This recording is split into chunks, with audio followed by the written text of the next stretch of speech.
Bem-vindos e bem-vindas a mais um Diva de CNPJ. Tô aqui com a Letícia Vaz, que aliás eu não sei nem como, porque você tem tanta hold embaixo do teu nome que eu já nem sei como te apresentar.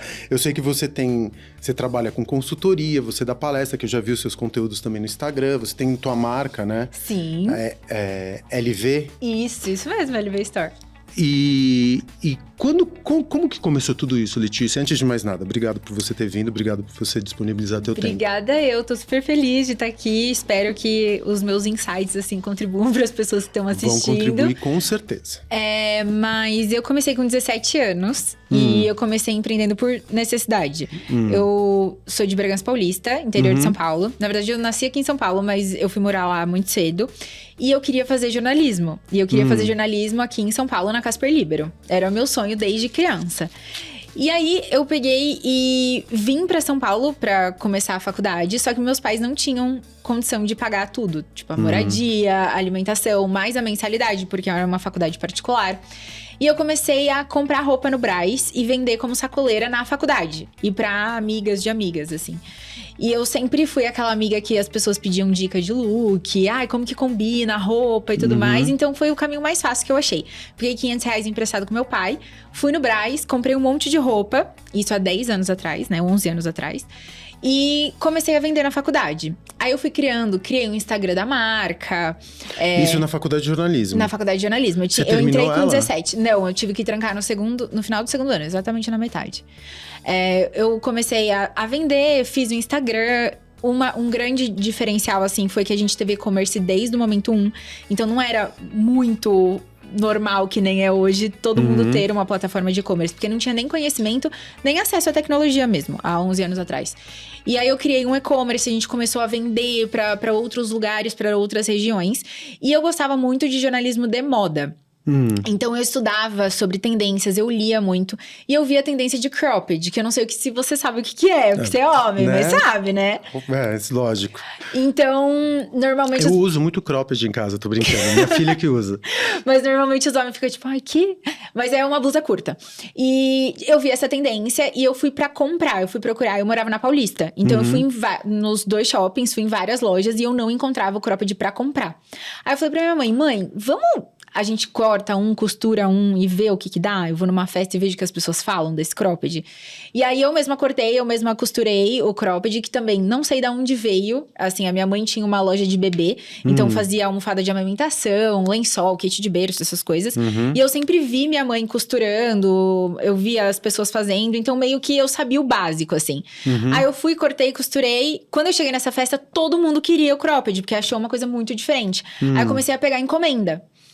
E aí foi foi o grande diferencial, assim. Mas você tirou o caderninho no meio da festa e começou a fazer... não, se você quer... Eu mandava, me chamar... Porque na época, a gente tinha o Instagram da marca. E eu tinha também grupo... Eu tinha uma página no Facebook e eu entrava em todos os grupos de Facebook de faculdade pra ficar falando do meu produto. Que era a forma mais barata que eu tinha de divulgar meu produto. Então, eu entrava, sei lá, no Bazar da Mackenzie, Brechó da SPM. Eu entrava em todos esses grupos e eu divulgava a minha roupa. Então, quando eu chegava numa festa de determinada faculdade ou determinado lugar, as pessoas já sabiam, é a doida que fica postando coisa lá no grupo. A sacoleira. Então, aí eu falava pro pessoal me chamar. Ou, aí, quando eu entendi que teve saída, eu coloquei ele como um produto dentro do e-commerce. E aí, foi que a gente começou a ganhar a escala. Aí, depois, a gente foi desenvolvendo peças... Um mix de produto pra complementar o cropped. Só pra entender, então, teu primeiro produto carro-chefe foi o cropped. Foi o cropped. Mas você cortava as modelagens que você comprava no Brás ou você fazia do zero? Eu fazia do zero. Na verdade, a gente tinha um modelo de cropped. Então, a gente tinha uma modelagem única. Com várias cores? No começo era preto, aí depois ficou preto e branco. Aí depois tinha 3 medidas de cropped. Tinha, um cropped bem curtinho, que era um top. Um que era um pouquinho mais baixo, mas ainda mostrava o umbigo. E um que tampava o umbigo, mas não era uma blusa. Ela deixava a parte de baixo, assim, à mostra. Então, eu fui meio que... Era muito fácil pra mim, né? Porque no molde eu só ia aumentando o tamanho de maneira reta. Então, foi o que eu tinha capacidade pra fazer na época e a gente foi fazendo. Aí depois foi preto e branco. Aí depois eu comecei a desenvolver, tipo, uma saia pra combinar com cropped. Um casaquinho. Aí eu fui deixando as coisas mais elaboradas e mais complexas e fazendo um mix de produto. E desde aquela época você já colocou o teu nome na Desde marca? aquela época eu coloquei, porque eu achava que era... Não sei o que eu pensava também. Acho que era a forma mais fácil que tinha de fazer alusão a mim, porque na página, no grupo de Facebook, eu não tinha da marca, era meu pessoal. Porque no grupo, às vezes, as pessoas precisavam aceitar a sua entrada. Sim. Então eu colocava meu nome. Aí eu achava que era mais fácil das pessoas lembrarem se fosse LV ou Letícia Vaz Store. E aí eu coloquei o nome por causa disso, mas nunca pensei em nenhuma estratégia, assim. E aí você começa a desenvolver essa grade de produtos. E quando que você percebe que é hora de sair da faculdade e começar a investir energia na tua loja? Então, foi quando na tua marca, né? A gente começou a entender que a volumetria de pedidos e o índice de crescimento era muito absurdo. Então, a gente basicamente triplicava de tamanho todo mês. E aí, eu fiquei 2 anos tentando lidar, porque aqui eu trabalhava CLT, como assessora de imprensa, eu fazia faculdade à noite e eu cuidava da marca. E aí, dentro da minha responsabilidade da marca, eu fazia as fotos, as postagens, atendia os clientes, fazia tudo, e-commerce, tudo que dava. E aí, a minha mãe costurava as peças em Bragança. Quando vinha de final de semana, eu vinha pra Bragança, eu ajudava a limpar as peças, a colocar no correio. Mas no final do 2º ano, começou a ficar muito mais o cropped do que a loja de bebê dela. E aí eu falei, eu não tô conseguindo pegar pedido, eu não tô conseguindo fazer nada da minha loja, porque só tem cropped e tá insustentável esse jeito de trabalhar. Ao mesmo tempo. Então você tem que decidir. Aí eu sentei com eles, a gente analisou muito durante esses 2 anos qual foi o índice de crescimento, se a gente já estava tendo lucro, então eu já estava ganhando muito mais do que eu ganhava na assessoria, eu já estava conseguindo tirar um dinheiro maior. A gente tinha as pessoas gostavam muito da marca, então a gente tinha muita recorrência de compra. E aí eu decidi que eu ia tirar 1 ano. Eu ia sair no 2º ano, trancar a faculdade e investir na LV. Se a LV não desse certo... Você voltava. Eu voltava. Então, essa era a minha regra, assim. Eu tinha 1 ano pra tentar fazer dar certo. Se não desse certo, no final do ano eu voltava pra faculdade. Aí, quando eu comecei a me dedicar 24 horas do meu dia pra LV, ela acabou crescendo numa velocidade muito mais rápida do que a gente esperava. Então... Sua mãe sempre cuidando da produção. Minha mãe sempre... Costureiras em Bragança. Tudo em Bragança. E sem terceirização de... Sem terceirização de nada. Entendi. Aí, quando passou com 19 anos, que foi quando eu saí, eu entrei com 17, saí com 19, foi tudo muito rápido. Antes de eu completar 20 anos, eu já tinha 20 funcionárias e eu já tinha um galpão próprio. Que, na verdade, não era um galpão, era uma casa com vários andares. Mas era uma casa própria... Em Bragança, com esses funcionários, com 20 costureiras. Era cortadeira, ajudar na expedição, limpar fio, revisora. Então, eu já tinha esse time. E aí, foi uma das coisas que eu nunca quis fazer. Eu nunca quis terceirizar. Então, eu sempre quis fabricar tudo interno. Isso por alguns motivos. Eu acho que rapidez, hoje a gente consegue ver uma tendência nascendo e a gente consegue fabricar de uma maneira muito mais fácil. Segundo, o nosso modelo de negócio, que a gente trabalha just in time. Então, a gente fabrica de acordo com a demanda. Então, eu não tenho a sua roupa que você vai comprar pronta entrega. Eu tenho ali os top 20 produtos, a curva A do meu site. Eu tenho um pouco de estoque para conseguir fazer ele girar. Mas 80% das coisas que eu tenho no meu site, eu fabrico depois que você comprar. Mas e tecido? Tecido a gente tem muito estocado. O tecido, então, é o teu capital investido. Porque o meu tecido, ele pode virar tudo que você imaginar. Ele pode virar essa blusa em todos os tamanhos, desde PP até GG. Ou ele pode virar uma saia, pode virar uma jaqueta, pode virar tudo. Então, eu entendi que pelo investimento que eu tinha na época, que também não era muito mais inteligente eu ter um estoque de tecido que pode virar várias coisas, do que eu ter uma peça e ter que fazer liquidação dessa peça quando ficar inverno, enfim. E você não liquida? Você tem liquidação? A gente só tem na Black Friday, é a única época do ano que a gente faz liquidação. Então, a gente só tem na Black Friday, ou, por exemplo, Cyber Monday, ou no comecinho de janeiro, que é o que restou da Black Friday. A gente faz algum tipo de ação mais progressiva. Mas a gente necessariamente cria estoque durante o ano todo para poder participar da Black Friday. Entendi. Deixa eu te perguntar uma coisa, Letícia, que é uma curiosidade que eu tenho. Black Friday vale a pena? Porque você deu um desconto de quê? 30%? A gente 20, tinha descontos 30. de 20 a 70, por exemplo. Mas o nível de volume que você recebe justifica esse desconto e ainda você consegue ficar lucrativa? Ou a Black Friday é mais uma ferramenta de captação de clientes, enfim, para fazer mailing e criar, enfim, para vender depois? A Black Friday, pra gente, ela funciona de alguns jeitos. Primeiro, a gente tem um bazar que a gente faz de 2 em 2 anos, que são peças que têm pequenos defeitos. Isso é muito lucrativo pra gente, porque são peças que não passaram pelo nosso crivo de qualidade, então a gente precisa dar um destino pra ela. Então, isso é muito, muito legal. Mas em relação à Black Friday, a gente coloca na Black Friday peças que a gente acreditou pela nossa curva, porque eu tenho a curva A. Só que o Brasil é um país que ele é muito volátil em relação a datas comerciais, a datas de oportunidade. Então, tava falando do Maçã do Amor. Aí todo mundo queria uma roupa vermelha, por exemplo. Tô dando um exemplo aleatório, mas só pra entender. Depois de um mês, saturou tanto aquela informação que ninguém pode ver. E aí você tinha uma curva de crescimento muito alta e você fabricou pra poder sustentar essa curva e, tipo, fabricar 2 dias, 3 dias a mais pra ganhar esse gap de postagem e sobrou um pouco. Então, essas sobras, que eu sei que elas não vão voltar, elas ficam mais agressivas. E pra mim é mais interessante, não por margem, mas pra voltar o dinheiro em caixa. Agora, o macro, a gente faz mais para conhecimento de marca. Porque a gente tem uma dificuldade de fazer o cliente comprar pela primeira vez. Quando ele comprou a segunda vez, ele entra numa fila de que 80% das pessoas que compraram 2 vezes vão comprar pelo menos 4, 5 vezes da marca. Porque ele entra num relacionamento. Só que a gente tem uma barreira de entrada para fazer o cliente comprar pela primeira vez. Porque o nosso produto, ele tem um ticket médio de 350, 400 reais. E não é muito caro, mas também não é barato.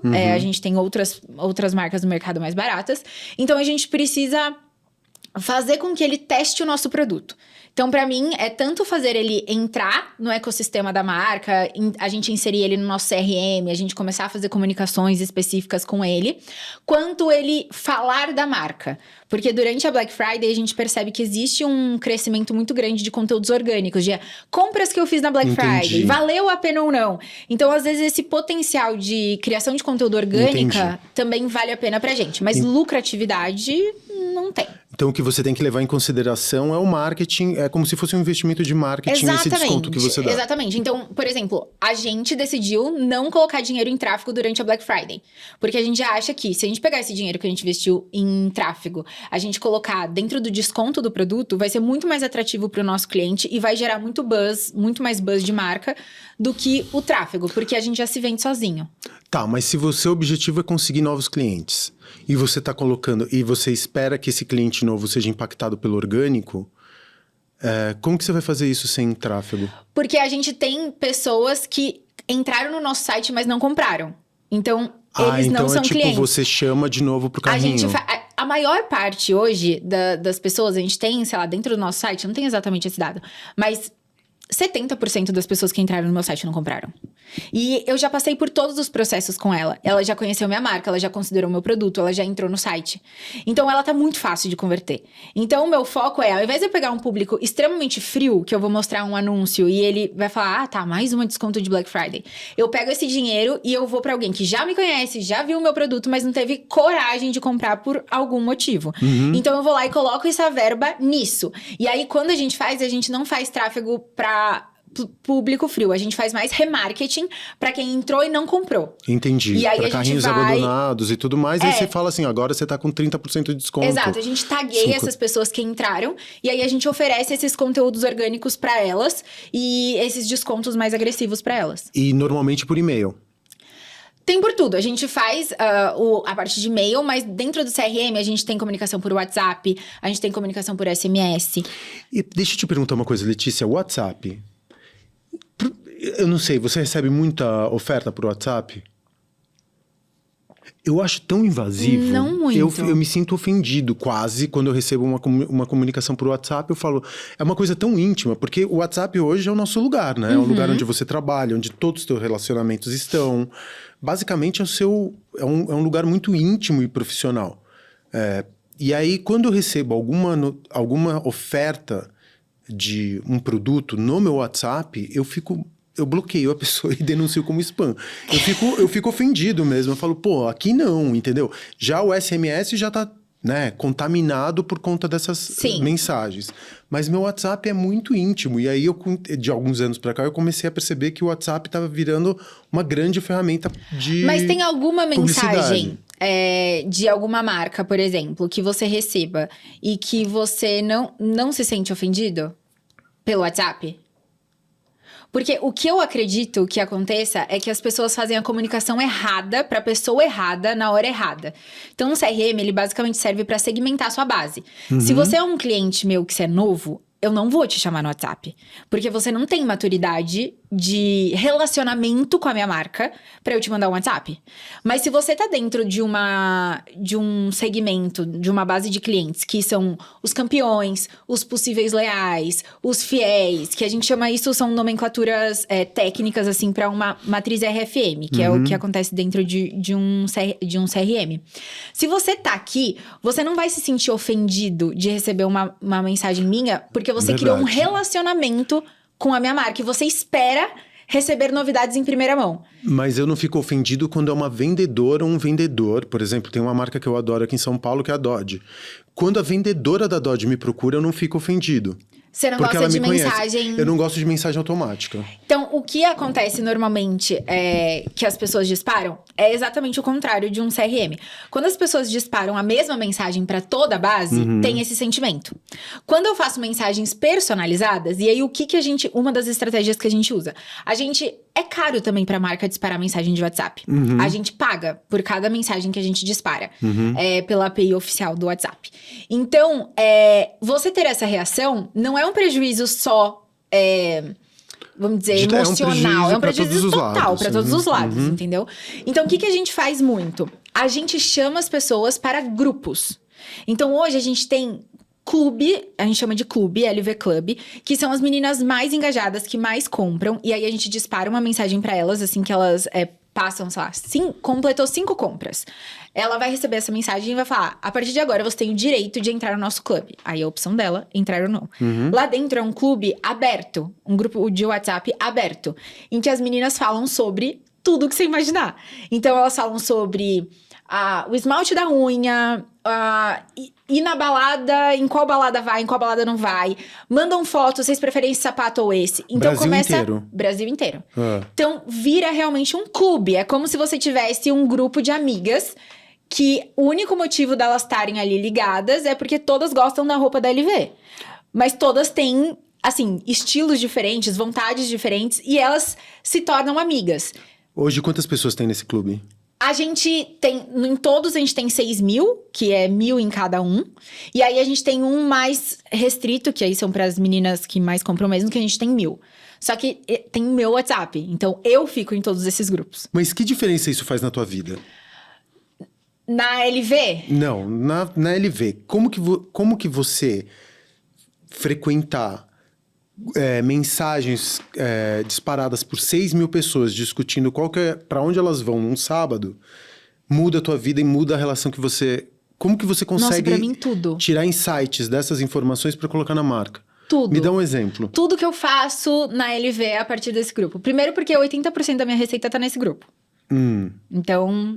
quase o faturamento, a gente chama de faturamento previsível na marca. O faturamento previsível da marca vem dessas meninas, que compram todo mês. Então, quando eu entendo pra onde elas estão indo, elas começam a falar muito de um show, vamos supor. O show do Bad Bunny, que vai acontecer em fevereiro. Começam a falar do show do Bad Bunny, porque vai chegar, você conseguiu comprar, você não conseguiu. Eu já entendi que existe um interesse em comum daquele grupo de ir pro show do Bad Bunny. Isso foi um case real. Eu tava, ao mesmo tempo que eu tava recebendo essas mensagens, abriram as vendas e eu vi esse bafafá gigante. E tava na época de eu fechar a coleção de carnaval. Porque a gente fecha bem antes. E aí eu comecei a estudar, a gente já tava com um estudo de report de tendências, de ver o que ia usar, o que não ia usar. E as pessoas estavam falando muito da ascendência da latinidade, da brasilidade e tudo mais. Eu falei, vamos fazer um monte de camiseta latina? Tipo, com dizeres latinos. E aí as meninas vão poder comprar pra usar no carnaval. E o show do Bad Bunny é logo após o carnaval. Então elas vão conseguir comprar uma e aproveitar nas duas. Então isso me deu uma validação de que a estratégia que eu tava usando no carnaval, ela ia fazer sentido. Então eu vou lá, mando uma foto de um escrito que eu tô pensando em colocar na camiseta e eu vejo a repercussão delas. Se elas gostam, se elas não gostam, se elas usariam, se elas não usariam. Então a gente usa muito como termômetro do que lançar, do que não lançar, de reclamações. Isso é muito importante, porque as pessoas acham que nesses grupos só tem coisa boa, né? Tipo, vai todo mundo enaltecer e bater palma pra sua marca o tempo todo. E não é verdade. Você é uma marca, você pode errar e pode acontecer N coisas. Especialmente quando ela tá tão ligada à sua marca pessoal, né? Porque quando você... e até as meninas, elas estão muito ligadas com a marca. Quando você não se importa com uma marca, você só deixa de comprar. Quando você se importa com a marca, você vai lá reclamar, falar, porque você gosta da marca. Então, é muito legal porque eu consigo colher muitos feedbacks. Por exemplo, as meninas, toda vez que elas recebem uma caixa, elas tiram foto no espelho e mandam lá no grupo. Tipo, gente, chegou a caixa. Todas fazem isso. Posta a foto, chegou a caixa, depois posta as fotos do look. Eu consigo entender, elas têm corpos totalmente diferentes uma da outra. Eu consigo entender se, por exemplo... Eu recebo 20 fotos da mesma blusa. Eu consigo ver a modelagem em 20 pessoas que não estão posadas pra foto. Estão só tirando no espelho. Então, eu consigo entender se aquela modelagem talvez precisa ser reajustada. Se não precisa. Então, se elas estão reclamando de alguma coisa. Se elas estão falando que o zíper não deu certo. Então, isso é uma melhoria pro meu produto também. Agora, você tendo tantas empresas e se dedicando a tantas coisas simultaneamente... Esse tipo de escuta social não deveria ser feito por alguém no marketing? Não, eles fazem. A gente tem um relatório semanal Você de social listening. Você é meio controladora, não é? Você não tem essa coisa de querer... Mas é que eu tô lá pra escutar. Porque assim, tem 2 pontos. Tem um ponto de que, como a marca nasceu de mim... Elas querem muito a minha presença, mesmo que não seja eu. Elas querem saber que eu estou lá. Então, isso é um diferencial na cabeça delas. Mas eu estar lá não significa que isso é uma prioridade no meu dia. Então, assim, eu sempre vou definir minhas prioridades e minhas tarefas de acordo com tudo que eu tenho que fazer. E esse report, esse relatório vai chegar em mim, de qualquer jeito. Eu lendo ou eu não lendo. Mas eu prefiro estar lá pra saber se aconteceu alguma coisa. Mas não é uma coisa que me toma tempo, sabe? É uma coisa que eu só vou fazendo, vou acompanhando. Mas a gente tem relatório de tudo. De, hoje, essa semana, o assunto mais comentado foi isso. As meninas mandaram essas fotos. Aí eu consigo bater o olho na entrega semanal da reunião de resultados e vejo o que deu, o que não deu. Mas eu estar ali me dá uma sensação de controle, eu acho. E o que você acha que a LV faz, que é fruto dessa customização, né? Fruto do fato de você ter verticalizado a produção, de você estar dentro das comunidades, de você ser a marca pessoal. E o que você acha Porque eu já trabalhei com moda. Foi meu primeiro negócio. E eu quebrei no meu primeiro negócio com moda. É uma indústria muito cruel, né? Muito.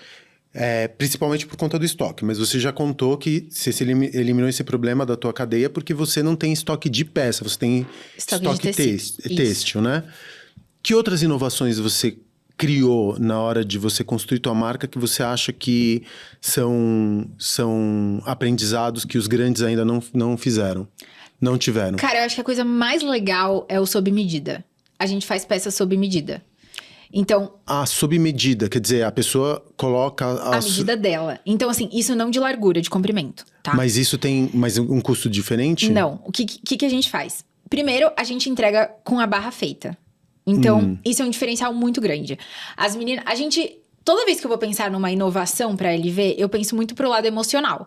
Então, qual é o impacto emocional que uma cliente pode ter recebendo uma peça? Então, a gente tem... muitas histórias na LV de, por exemplo, meninas que têm 1,50 de altura, 1,45, 1,55, e aí elas vão comprar uma calça e elas nunca conseguem usar a calça no mesmo dia que elas compraram, porque elas têm que levar para uma costureira. Então, lá no site, a gente tem uma opção em que ela pode medir o umbigo dela até o chão com o sapato que ela vai usar, e a gente vai mandar com a barra feita.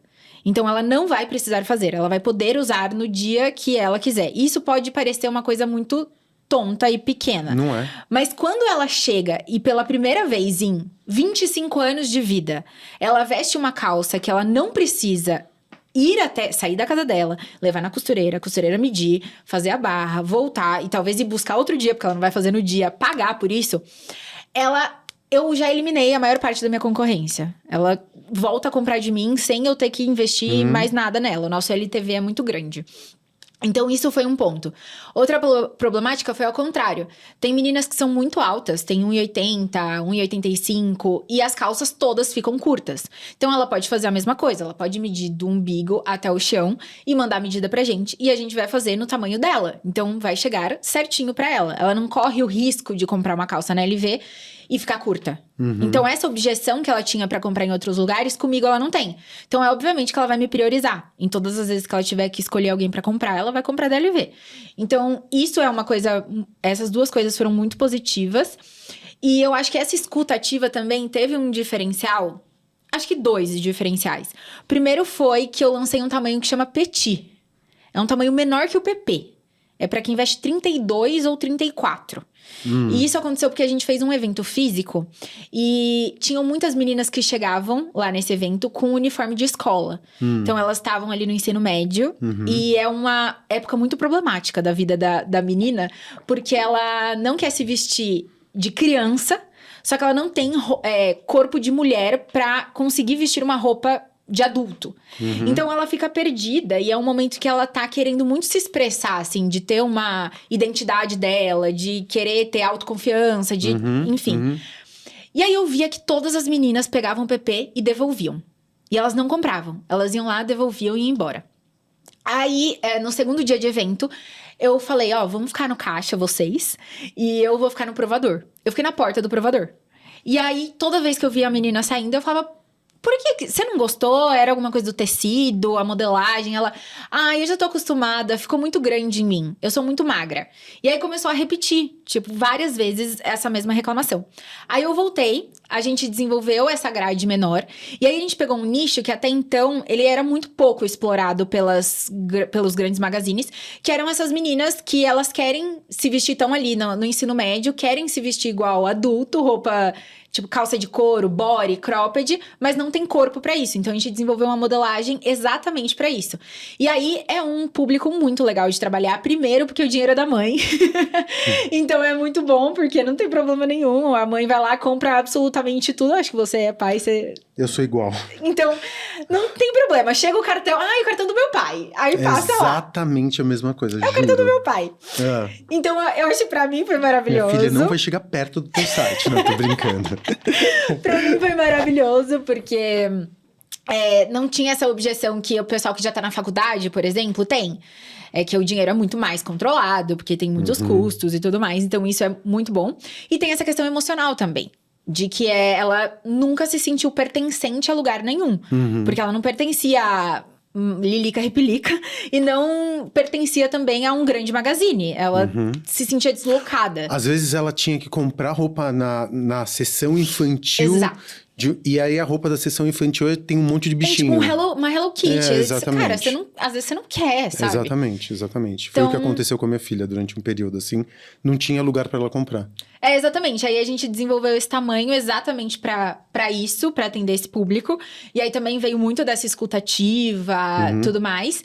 E eu acho que a última ação, assim, de inovação que a gente fez, que foi muito legal e também foi de uma escuta ativa, foi o nosso programa de fidelidade.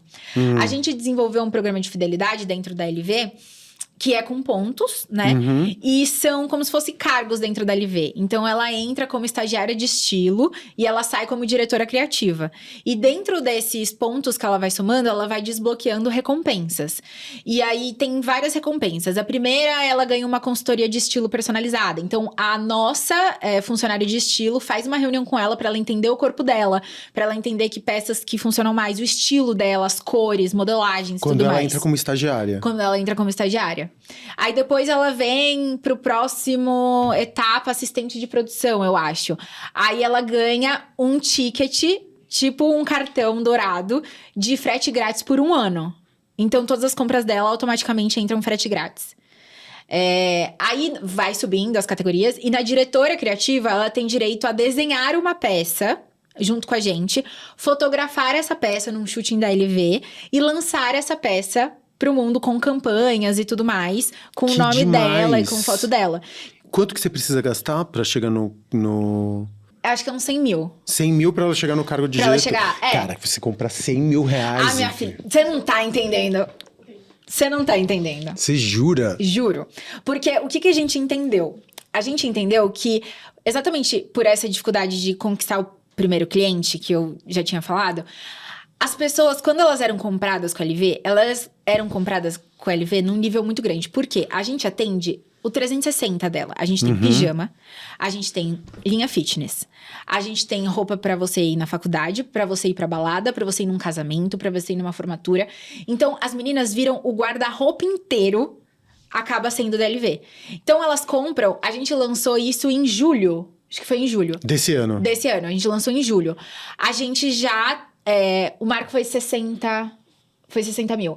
Já tem umas 30 meninas no marco de 60 mil. Então, é muito rápido. Se você for pensar, tecnicamente, matematicamente, elas vão passar os 100 mil de gasto.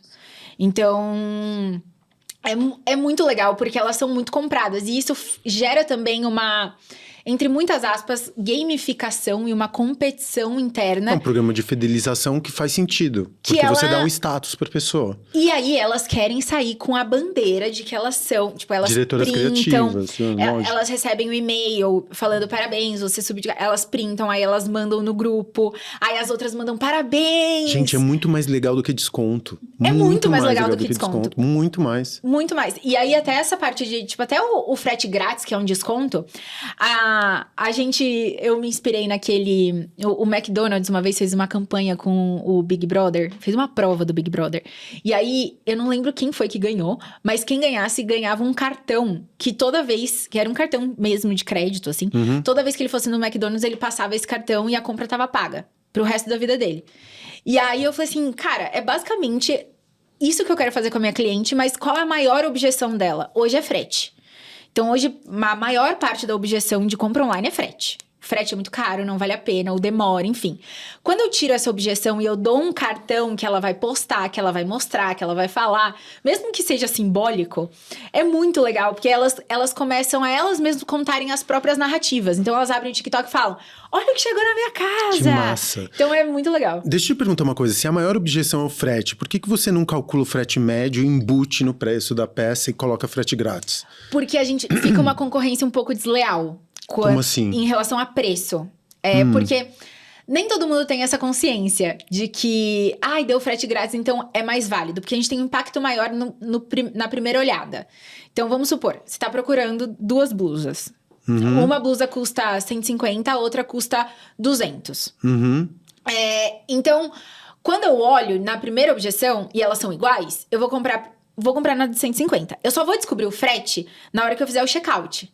A maior parte das pessoas não volta pra de 200 e vai descobrir se tem frete grátis ou não. O primeiro impacto dela já foi o preço mais caro. Então, durante um tempo, a gente testou isso. E aí, a gente recebeu muita reclamação de que o nosso preço tinha aumentado e que a gente... Como você disse, não dá pra agradar todo mundo. Então, as pessoas de São Paulo sofriam muito pela média de frete do Brasil todo. Entendi.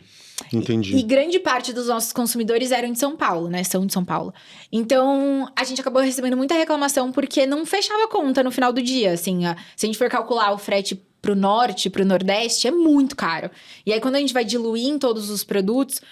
Fica pesado na imagem que a gente vai passar da marca, sendo uma marca jovem. Entendi. Talvez se fosse uma marca mais velha, daria. Voltando pro primeiro ano, então, quando você terminou teu primeiro... No segundo ano que você saiu da faculdade, Isso, né? De segundo jornalismo, ano. da Isso. Casper.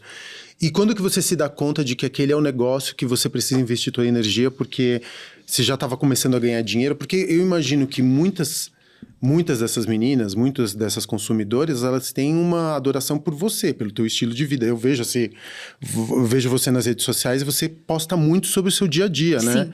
O tempo inteiro ali documentando o que você tá fazendo, a hora que você acorda, quando você vai pra academia, papapi, papapó. Tem é quase um relatório, um diário que você faz. Sim. E aí, quando você percebe que essas pessoas, que elas não estão comprando a LV... Elas poderiam comprar em outras marcas, mas elas estão comprando você. Sim. Como ideal de vida. Qual que é o peso que isso tem na tua... Porque essas pessoas devem ficar meio alucinadas por você, né? Por colocar tanta ênfase na marca pessoal, na pessoa jurídica, não te dá um receio de que você vai ter que... vai depender sempre de você? Até vai, por exemplo, sei lá, se alguém fosse comprar a marca. Sim, né? o valuation da O valuation dela cai tem que muito. entrar... Você tem que entrar no valuation. Sim. Nessa avaliação. Sim, e é um ativo muito fraco, porque eu sou um ser humano. Lógico. Então, hoje eu tô aqui, amanhã eu posso estar doente. Depois de amanhã eu posso... sei lá, acontecer qualquer coisa. Você pode querer ter um filho e não quer ficar tanto tempo cronicamente Exato. online. Uhum. Então, o que a gente... tem muitos passos estratégicos que a gente tá fazendo pra... não digo desassociar a minha Mas imagem. diminuir a dependência. Mas diminuir a dependência. Uhum. Primeira atitude que a gente tá fazendo é marketplace. É um lugar que a gente tem menos margem, mas a gente tem uma volumetria maior de pedidos que vai pagar a empresa todo mês. Vai ter aquela receita recorrente. Marketplace é você vender na Amazon. Amazon, Mercado Livre, Uhum. TikTok Shop, por exemplo. Então, a primeira estratégia que a gente tá usando, exatamente por a questão de ter filho, que eu tenho 28, eu tô querendo ter filho daqui 1 ano, 2 anos, e eu já tô me programando pra isso. Então, TikTok Shop, por exemplo. A gente tem uma estratégia de venda lá dentro que é 100% focada em afiliados. Então, eu não apareço. O que eu faço? Eu libero 100 amostras do meu produto. As meninas vão pegando essas amostras e elas vão criando vídeos. Os vídeos delas são tagueados e quanto elas venderem, elas ganham de... A média do TikTok é de 2% a 15%. Isso depende do lojista, o que ele quer colocar. Nossa média é de 5% a 10% que a gente dá de comissão. Uhum. Então, pra você ter uma ideia, no último mês, isso faz 3 meses que a gente tá testando. No último mês, a gente conseguiu um faturamento de R$80 mil sem nenhum esforço. Só liberando as amostras, fazendo elas fazerem vídeo e pagando comissão. Mas essas amostras, você faz uma doação? Dentro do TikTok tem duas formas. Tem essa doação, que é uma amostra que você envia, a pessoa vai ficar, a roupa é dela. Ela vai fazer o que ela quiser, vídeo e tal. E tem a amostra que chama amostra reembolsável, que é, eu vou mandar essa amostra. Ela precisa vender pra mim pelo menos o preço da amostra. Se ela vender, a peça é dela. Se ela não vender, ela devolve a peça. E aí, isso é uma escolha do lojista. Eu escolho a amostra livre que fica com ela, porque... porque até cuidar da logística de retorno, a peça foi usada. Muito não vale. Mas aí também tem o foco de que a gente usa produtos muito mais baratos. Então, essa também foi outra estratégia. A gente lançou uma linha que chama linha Everyday. A gente... pelo nosso ticket médio ter em torno de R$350, as pessoas elas tinham um certo receio de fazer a primeira compra na marca gastando R$350. Então, a gente identificou que a gente precisava quebrar as primeiras objeções de entrada na marca. E para entrar em marketplaces, a gente precisava de peças mais baratas, em torno de R$99 a R$109. Então, a gente desenvolveu uma linha de Everyday, que eram 5 blusas básicas, que não tinham muito problema de modelagem, então eram rápidas de cortar, rápidas de costurar, e também eram meio que agradava todo mundo. Uma regatinha de alça larga, uma de alça fina, uma de ombro, meio que não tem risco, sabe? E aí a gente fez essa linha, e a gente focou essa linha para ela se vender através de afiliados, embaixadores, influenciadores. Então, o meu foco nesse ano é focar muito em embaixadores e influenciadores. Que estão dentro da sua própria comunidade. Você não tá procurando um embaixador fora dela. Não, só no TikTok Shop, porque aí o TikTok indica pra gente quais são os perfis através do algoritmo que mais faz sentido e a gente vai selecionando. Mas pro site em si, são embaixadores que já fazem sentido pra mim. Os clientes vendem muito pra mim. Então, a gente só tá tentando criar processos que deixem fluxogramas de trabalho bem feitos, mas tirando a minha imagem. Então, contratei 2 meninas super geração Z pra fazer mais conteúdo pro TikTok, pra começarem a ir aparecendo de forma um pouco mais gradativa, porque a LV, ela é a única marca que ela consegue, não é a única, mas é a principal marca que consegue viver sem mim. Agora, a minha empresa de publicidade e palestra, ela não consegue viver sem mim. Lógico, não. Então, a minha empresa de educação, ela não consegue viver sem mim. Se eu não fizer um curso, ao menos que eu traga outras pessoas pra ministrar esse curso.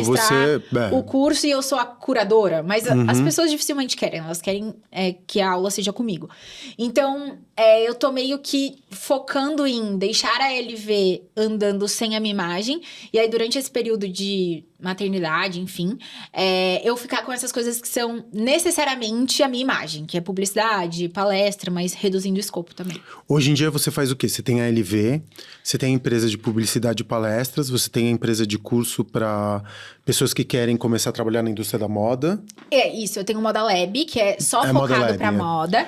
Aí eu tenho o Letícia Vaz Educação, que aí é um aplicativo de educação que não é focado pra moda. Aí é pra todos os nichos falando sobre marketing, só marketing. No Moda Lab a gente só fala sobre moda e aí são todas as áreas da moda, desde finanças até confecção. Então eu tenho isso. Eu sou sócia da Nuvem Shop, que é uma plataforma de e-commerce. Eu sou sócia da Nexus Analytics, que é uma aceleradora de e-commerce também. Tudo voltado para e-commerce. Mas a Nuvem Shop não depende muito da minha imagem, a Nexus não depende muito da minha imagem, mas as empresas de educação. E aí, agora, no próximo ano, o meu foco também para diversificação é entrar como investidor em outras marcas que não tenham a minha imagem, mas que tenham a minha expertise. Mas aí você vai fazer como se fosse tipo um Shark Tank. Você vai aportar conhecimento, você vai aportar eventualmente capital, Exatamente. Você vai ter uma porcentagem dessa empresa e você vai aplicar a tua expertise que você criou para escalar aquelas marcas. Exatamente. E aí, depois a gente... Para o ano que vem, eu já tenho 2 empresas que eu já estou trabalhando. Uma na área de tecnologia e na outra área de beleza. E aí, o meu foco principal é fazer por trás das câmeras.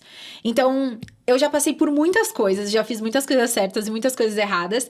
E eu descobri que o meu lado muito bom... Eu sou muito boa em fazer um negócio sair do 0 ao primeiro 1 milhão. Eu não sou boa em fazer um negócio sair de 2 milhões a 100 milhões. Não consigo. Pra mim, fica tudo muito pesado. Fica muito grande, muita operação, muita gente, e eu não consigo. Então, durante muito tempo, eu queria que a LV fosse gigantesca. Mas eu vi que eu ainda não tinha, não sei se maturidade ou conhecimento pra fazer isso. Então, eu decidi que o lado mais fácil era eu diversificar e ter vários canais e várias empresas pra fazer todas chegarem a 1 milhão. Modo de dizer, né? Eu entendi.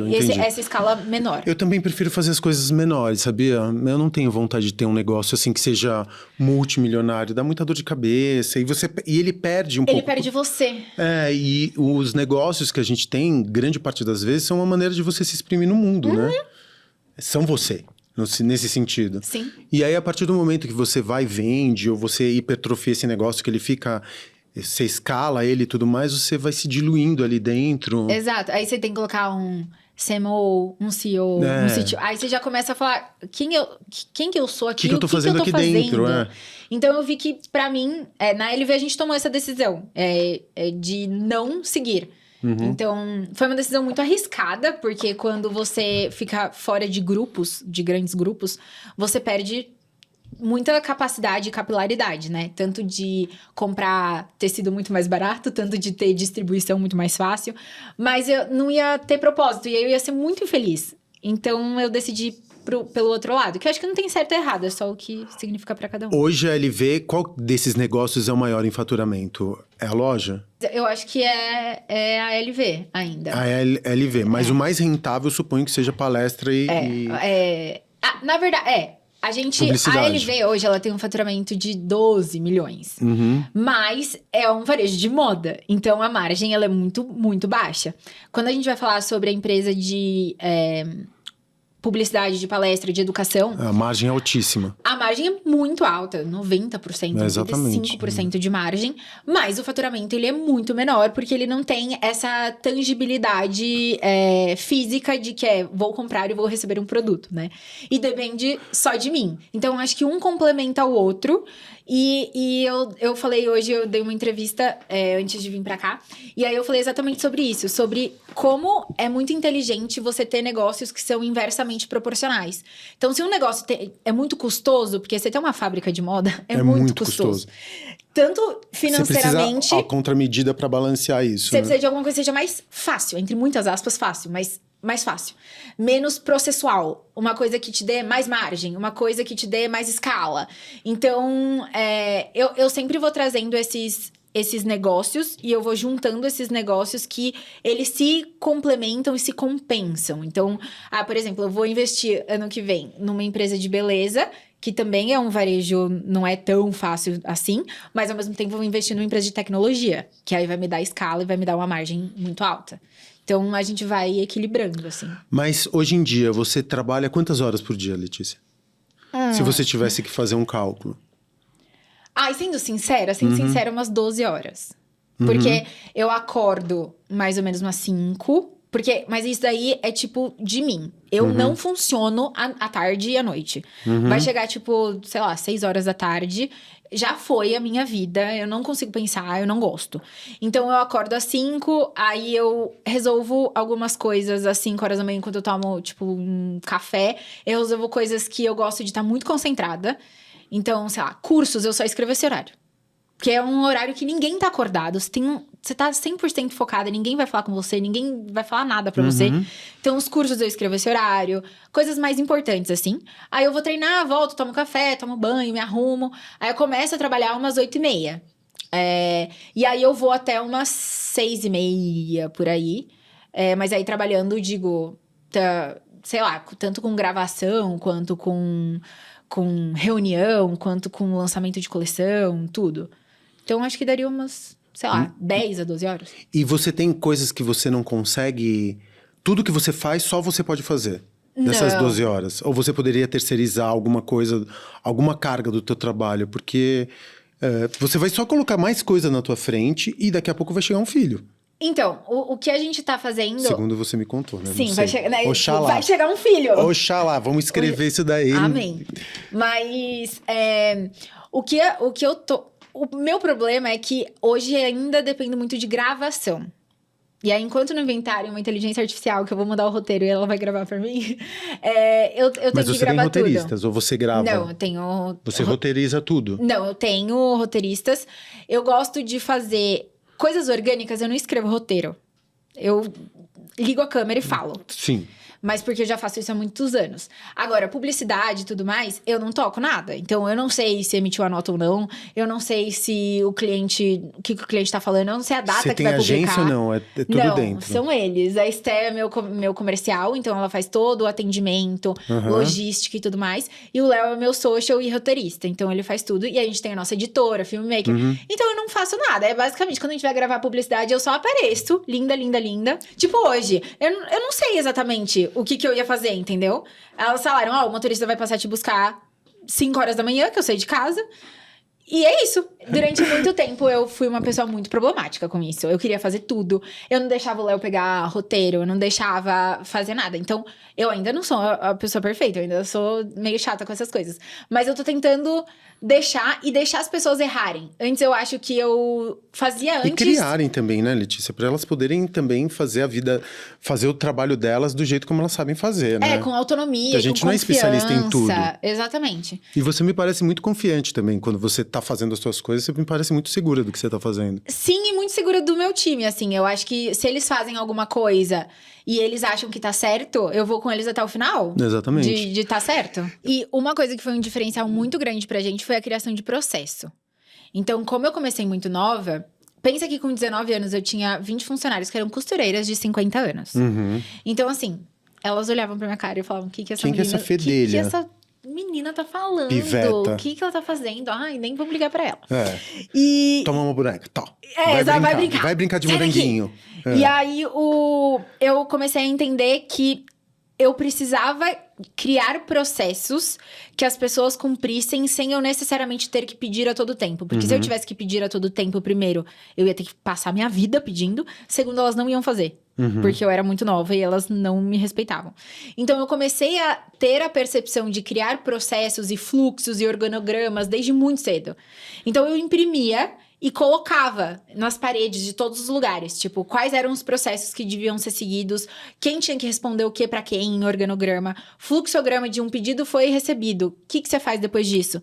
Porque eu não era boa em dar ordem, porque eu era muito nova e eu me sentia muito mal de fazer isso. E hoje você é boa de dar ordem? Ai, hoje eu sou ótima. Eu dou ordem o dia inteiro. Quando eu falo assim, só me procure em caso de apocalipse ou se der alguma coisa muito errada.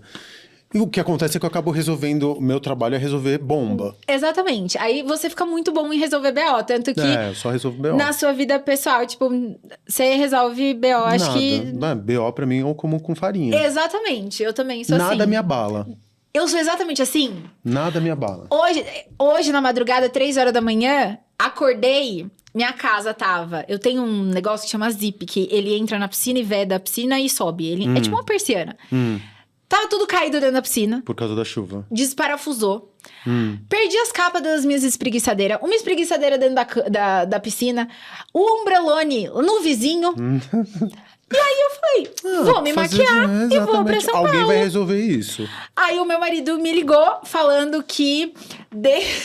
Como que ele falou? Que desde os tempos da caverna, o homem precisa se sentir protegido dentro de casa. E que ele não tava se sentindo protegido. Aí eu falei, amor... Te vira. A eu vida tô me é sentindo assim. protegida. Eu tô ótima aqui, então assim... Tô bem confortável aqui no meu lugar. Aí eu falei, não, Ele não vamos trabalha lá. com você? Não. Ele é jornalista, trabalha na área dele. Entendi. Ele fala sobre economia. Que massa. E aí ele... Aí a gente lida de uma forma diferente do que as outras pessoas, né? A gente Não entendi, desculpa. A gente lida de uma forma diferente do que com as outras pessoas com porque BO. a gente- Porque você tá tão acostumado a receber BO que, tipo, eu falo assim, eu vou resolver. Tipo, relaxa. Ou as coisas se resolvem Ignora. por conta própria. Exatamente. Eu falei, As coisas gente, se resolvem por conta própria. é só a gente chegar em casa e depois tirar a espreguiçadeira. E aí, você vai perceber isso quando você tiver um filho ou uma filha. A dimensão de problema muda. Porque problema não é só... Isso se resolve. O problema é quando teu filho ou tua filha tá doente. Quando acontece alguma coisa que te deixa inseguro com relação à vida. Quando você tem uma pessoinha que tá na iminência de desviver o tempo inteiro, né? Porque também tem aquela coisa da gestação pós-uterina. É um serzinho muito frágil. Sim. Então, quando você... Aquela vida te deixa com uma outra dimensão de problema. Nada mais importa. Ai, que legal, meu sonho viver Você isso. vai viver isso logo, logo. Eu tô vendo. Você já tá com cara de quem vai viver isso logo Ah, meu menos. Deus! Tá. Não, Mas vai acho ser, que sim. vai ser muito legal. Acho Você que vai ser uma sim. ótima mãe. Tenho certeza disso. Amém, espero. Lê, obrigado pelo teu tempo, viu? Muito Foi um obrigada. papo muito gostoso. Também eu adorei, eu espero que todo mundo tenha gostado. Passou uma hora assim, num piscar de Voando. olhos. A gente tava mal conversando, foi incrível, eu adorei. Foi uma delícia. Obrigado. Que Obrigada, você sirva eu. de inspiração para tantas mulheres que olham para você como um modelo de uma mulher contemporânea, que consegue fazer os seus negócios, consegue fazer seu corre, vai ser mãe, controla a sua vida. Sim, amém, espero que as pessoas... É muito legal quando a gente consegue independência, não só financeira, mas de ser confiante em quem você é, sabe? Aceitar quem você é e falar, eu sou assim mesmo e vai ser desse jeito. Então, eu espero que eu possa contribuir aí pra vida de muita gente que Já tá contribui, empreendendo. eu tenho certeza disso. Obrigada. Obrigado mais uma vez. Obrigada. Divã de CNPJ, toda quinta-feira aqui no UOL. Até uma próxima.